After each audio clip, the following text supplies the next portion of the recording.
So the first knot you'll need to know is the figure 8 tie-in knot. So this is pretty simple. You just take the end of the rope that you'll be climbing on, take out about 4 or 5 feet of rope, make a loop like so, take the strand in the front, wrap it around the back, and then go through your loop in the front. And that's your figure 8. So let me show you that just one more time. So first you make your loop, and you go around the back and through the front of your loop. So the next step is, once you have your knot in the rope, you want to thread the rope through your harness. So just an introduction to harnesses here. We have our leg loop attached to these legs, our belay loop, and our waist loop on the top here, attached to our waist. So when you're tying in, you only want to use this bottom leg loop and then the top waist loop. So let me show you. So you go through here and then up through here, and that's what it'll look like. Okay, and the final step is to rethread your knot. So we have our knot and we have our rope through the harness, which obviously would be on you. And next we're going to take our rope, and from the end that's attached to the harness, should be this end in our case, you want to start rethreading the knot.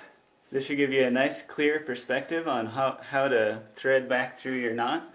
So this is the end that's attached to our harness.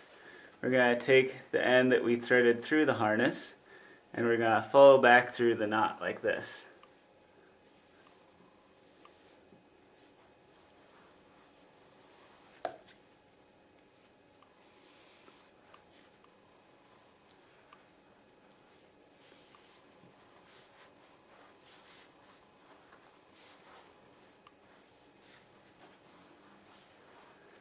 So as you can see, the knot looks about the same, except that there are 2 strands where there used to be 1.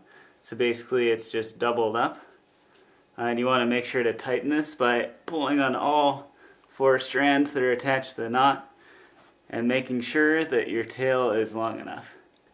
Now if you want, you can tie a backup knot. So now that we have our figure 8 doubled up here, you can take our extra rope, wrap it around the other rope twice, so once and twice. You want to make sure that the second time is actually closer to your knot than the first time you go around. Then you want to take the rope and go up through those 2 loops you just made.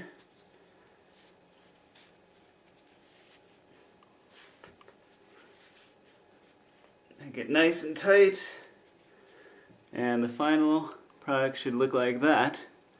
So there's our double fisherman's backup, and there's our figure 8.